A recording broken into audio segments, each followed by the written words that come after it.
Assalamualaikum warahmatullahi wabarakatuh. Sahabat santai ajo yang budiman. Apa kabar? Mudah-mudahan sehat selalu dan beraktivitas seperti biasanya. Masih di momen bulan Oktober, bulan bahasa. Ya, baru 2 hari yang lalu kita merayakan atau memperingati tepatnya, yaitu Hari Sumpah Pemuda 28 Oktober 2023. Dan ini merupakan momentum sejarah, fase sejarah pembentukan negara bangsa Indonesia. Apa yang menarik menurut saya adalah pada dalam konteks ini adalah pada ikrar yang ketiga, yaitu tentang bahasa Indonesia. Di sana yang tertulis atau yang diikrarkan itu adalah menjunjung bahasa persatuan, yaitu bahasa Indonesia. Ini berbeda dengan ikrar yang pertama dan yang kedua yang serba mengaku berbangsa, bertanah air begitu, yaitu Indonesia, berbangsa yang satu, bertanah air yang satu. Khusus ikrar yang ketiga tentang bahasa tidak mengaku berbahasa yang satu, tetapi menjunjung bahasa persatuan. Nah, ini sangat menarik sekali ya. Maknanya adalah dengan demikian maka tidak menafikan hadirnya bahasa Indonesia sebagai bahasa persatuan, tidak menafikan atau tidak menghilangkan keberadaan bahasa-bahasa lain yang ada di Indonesia, yaitu bahasa-bahasa daerah. Justru bahasa daerah ini menjadi sumber yang dapat memperkaya khasanah perbendaharaan kata di dalam bahasa Indonesia. Jadi sekali lagi kita ini mengakui keberadaan bahasa-bahasa daerah.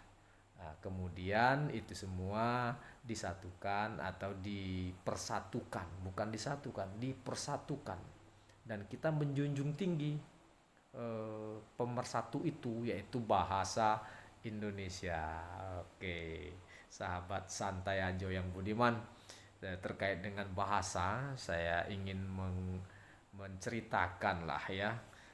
Ini ada sebuah buku yang judulnya Krakatau, tetapi yang tertulis Krakatoa. Ini juga cukup menarik nih. Kenapa Krakatau kalau dalam versi Inggris selalu Krakatoa. Nah, ini juga sangat menarik ini ya. Jadi bisa kita simak sebenarnya dari buku ini. Buku ini menceritakan tentang dahsyatnya letusan, ledakan ya, dunia yang meledak.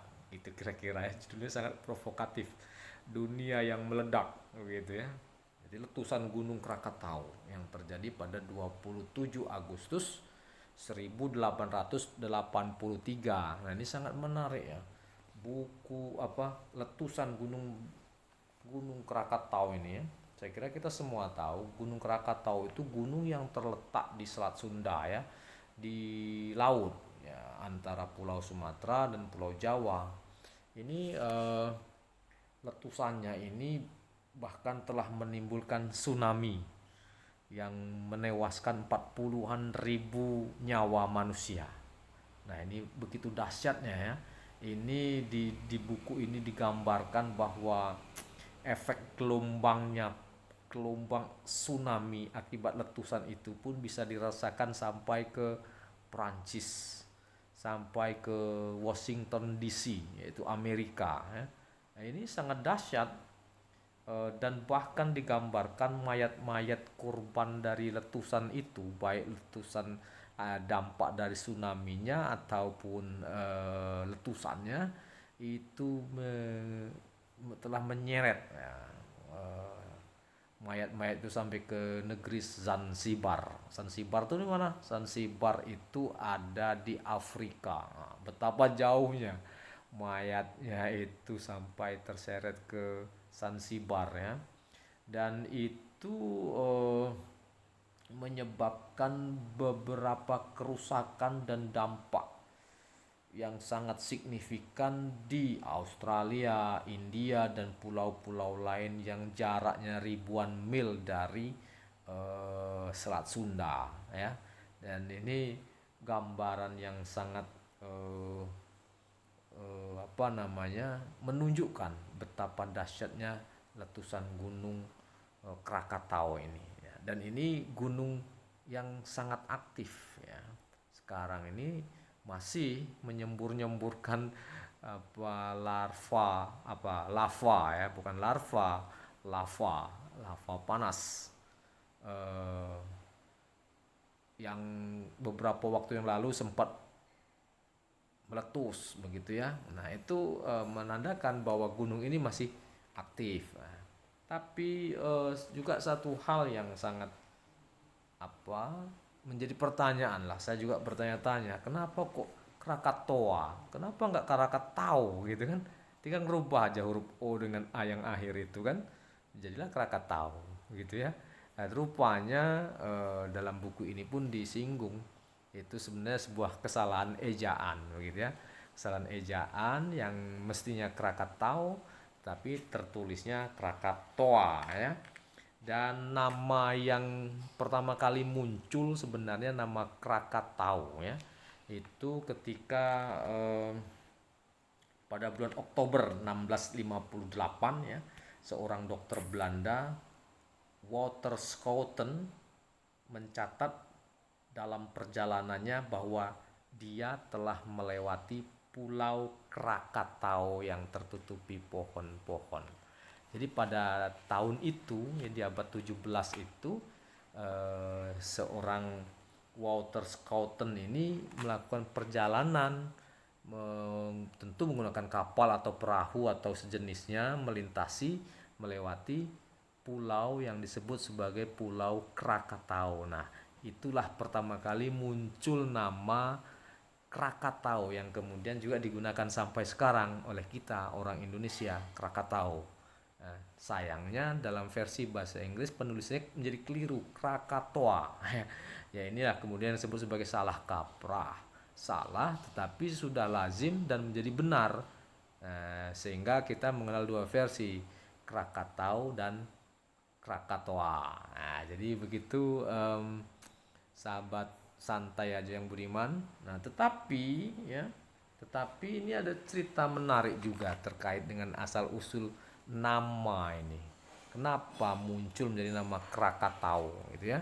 Nah, ada beberapa versi yang cukup menarik itu. Pertama dari sisi linguistik yang dikemukakan oleh seorang eh,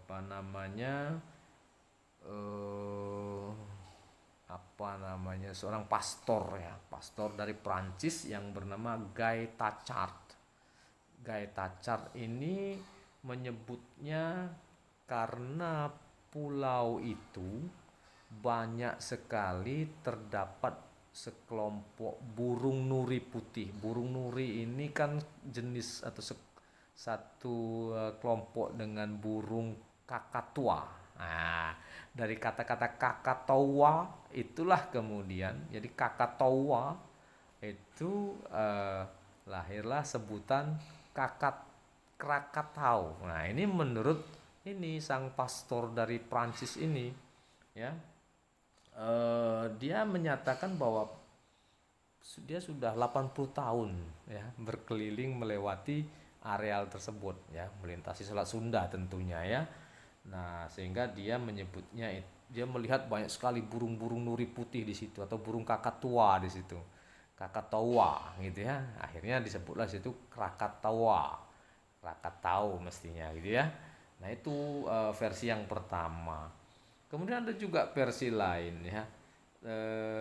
Ada yang mengatakan itu berasal dari bahasa Sanskerta, ya, yaitu dalam bahasa Sanskerta disebut sebagai karta-karta, kemudian karkataka dan rakata. Nah, itu kata-kata tersebut memiliki makna sebagai kepiting atau udang karang.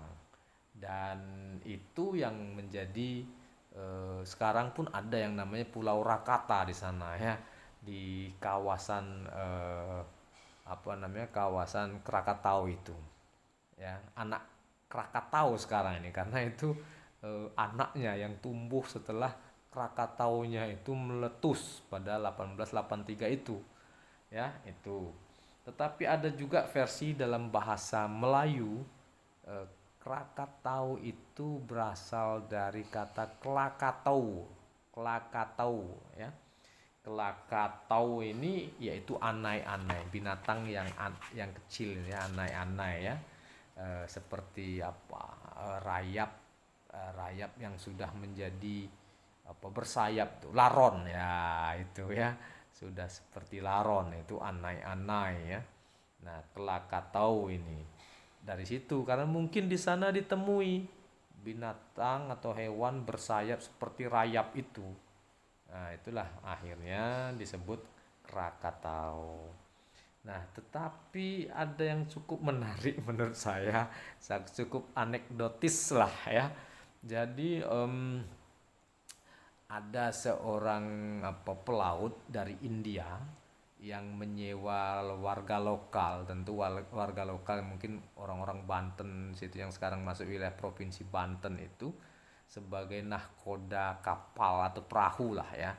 Nah, si apa, pelaut India ini tanya, "Oh, itu pulau atau gunung apa? Bentuknya lancip menjulang gitu ya." Jadi memang dulu Krakatau itu bentuknya lancip menjulang begitu ya. Nah, itu tanya, "Itu gunung apa?" Nah, sama si nahkoda perahu atau kapal itu katakan, "Kagak tahu." Karena dia nggak tahu pakai apa, bahasa-bahasa yang berlaku di wilayah Jakarta, Banten dan sekitarnya ya, dalam bahasa percakapan itu kan kalau nggak tahu kagak tahu. Nah, jadi ditanya, "Itu gunung apa?" Kagak tahu. Nah, dari situlah maka lahir sebutan Gunung Krakatau ya. Yang itu asli, itu sebutan apa, cerita itu, cerita maksudnya ada di buku ini gitu, cerita itu ya. Dituliskannya secara anekdotis bahwa asal usul kata Krakatau dari kata-kata kagak tahu ya. Bagaimana para sahabat santai aja, tahu atau kagak? Ya, saya kira demikian dulu. Assalamualaikum warahmatullahi wabarakatuh.